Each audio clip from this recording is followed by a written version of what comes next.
আমার মায়ের কাছে কইলে রে দুঃখ আমার মায়ের কলজা ফাইটা যাইব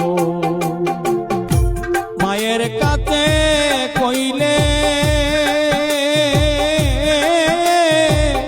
দুঃখ মায়ের কলজা ফাইটা যাইব বাবার কাছে কইলে দুঃখ রে আমার ব্যথায় বাজান মইরা যাইব মন পোড়ানো ব্যথা ও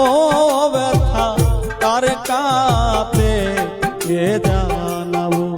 আজ আমার কলজা পোড়া ব্যথা